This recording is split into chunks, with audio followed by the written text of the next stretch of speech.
of the International Secret Police. Ceiling zero. Ceiling zero. Ceiling zero. Ceiling zero.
Back to their plane, disguised as gorillas, so that they can follow the Octopus and his death ray machine to his base in the Sahara Desert, Speed, Clint, Barney, and Carlos are overtaken by a thunderstorm.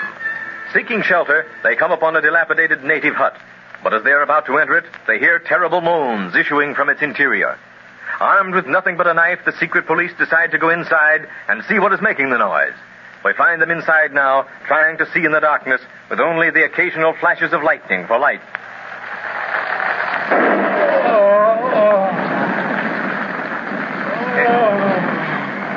There's someone laying over there in the corner, Clint. Yes, but who? What? We only had a flashlight. We could... Clint, here's an old candle and some matches on this table, and they're dry. Quick, strike one of the matches and see if they're still good. Okay. The matches are good. Gracias a Dios for that. Quick, light the candles. And let's see who this unfortunate man is. Here you are. All right, let's see. What? Why, it's a white man. Help! Help! Gorillas that speak! Help! Throw back the gorilla skins so that he can see we're men like himself. See, this poor man has fever, and he is half starved. Who could have left him here like this to die? Oh, there now, old fella. See? There's nothing to be afraid of. Guess he's too weak to talk anymore, now that he sees we're not gorillas. Yes. Give him some water out of your canteen, Barney. You're the only one who has any left, I believe. You bet. Dios, that reminds me. Give me your sun helmet so that I can put them outside to catch the rain. Here's mine, Carlos. And mine. Oh, and here's Barney's, too. Gracias. I'll leave them outside and be right back to help you with these men. Now, I'll just hold your head up, fella, and you drink hearty. Boy, he's sure dry. Probably been without water for some time. This fever increases his thirst. Don't let him drink too fast, Barney. Don't worry. There's not enough water left in this canteen to founder him. Oh, water. Please. Well, you'll have to wait until we catch some more, pal. Water. More water. Oh, if we only had our quinine with us. Take a look around this hut, Speed. See if you can find anything that'll make this man more comfortable. Break that candle in half so you'll have light, too. All right, Clint. Wonder who he is. I don't know. I'm going to see if I can find any identification on him. Bet you won't. If his pockets are as full of holes as his clothes, whatever was in them fell out long ago. We'll see anyhow. It's all right. It's all right, my friend. We're just trying to help you. You know, Barney, his clothes are in rags now, but the materials is expensive. Look at this man's hands. Not the hands of a derelict or of a manual laborer. Hey, that's right, Clint. I think we've stumbled on a mystery here. Mystery or not, we've got to get this man to civilization, where he can have the care he needs. That is, if he doesn't die before we can get him there. Gosh, Clint, it's going to be tough carrying a sick man back to the plane. Chances are 10 to 1 against us getting back alive. I know, Barney, but we've got to do it. We can't leave him here to die. Well, amigos, soon we shall have plenty of sweet water to drink.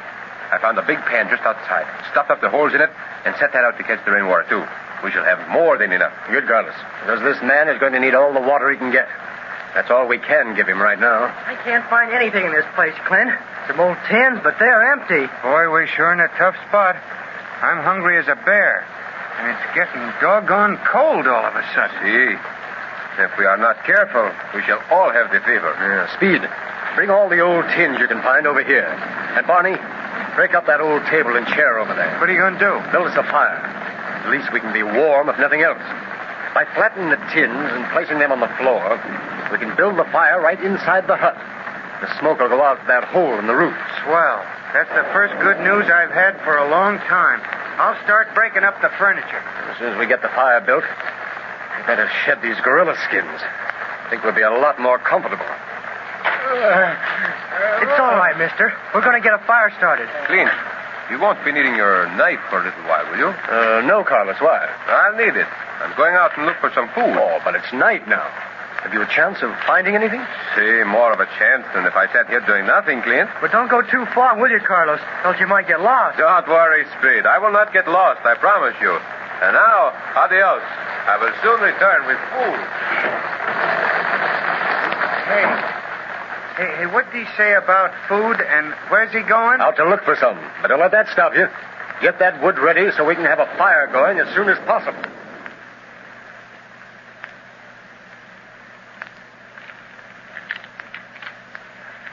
Oh, boy, that fire feels good. Gosh, Carlos has been gone a long time, Clint. Yes, Bee, but don't you worry.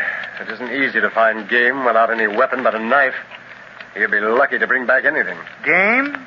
What kind of game is he going to bring back? How should I know? Well, I won't care. I'm so hungry I could eat anything. Not me, boy.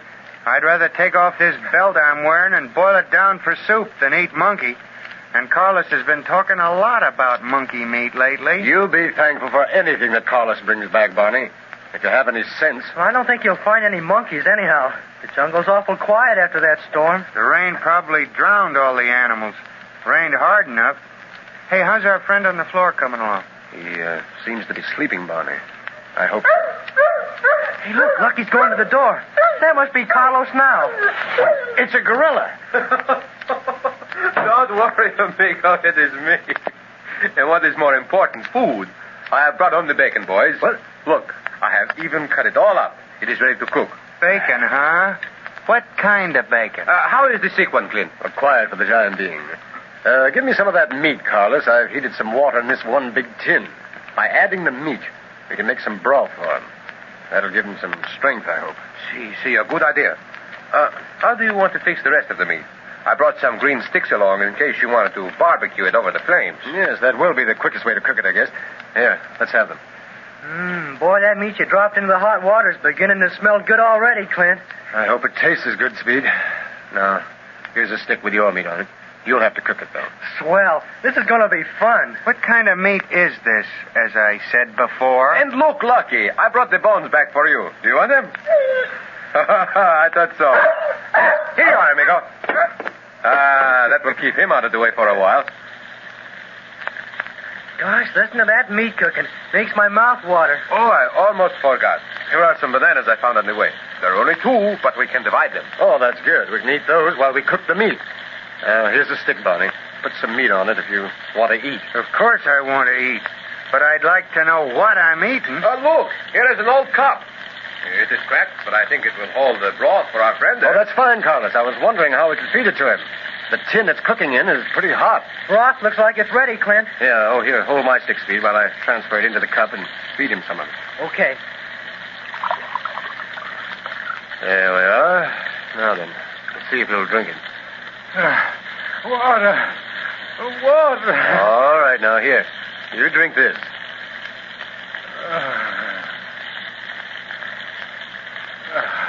That's fine. I think that's enough for the time being. Thank you. Hey, that broth must be magic. It brought him around right away.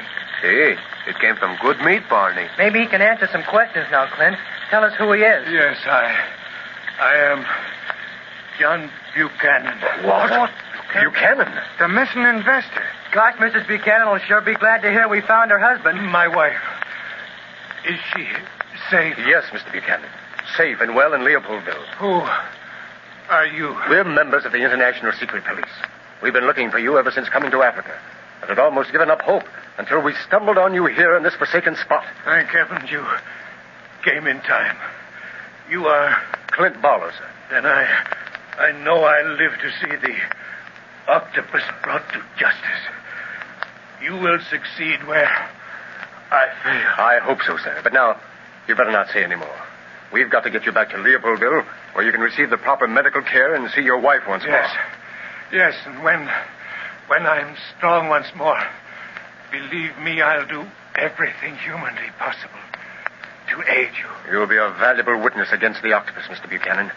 And probably will be able to supply many of the facts of his African activities, which have been puzzling us. Yeah, you must know plenty, or he never would have kidnapped you. I have been held prisoner here for weeks. I lost track of time. Up until a few days ago, a native guard fed me and prevented me from escaping. And I came down with fever. Even he left me to die. Boy, it's sure lucky we came by when we did. The Octopus.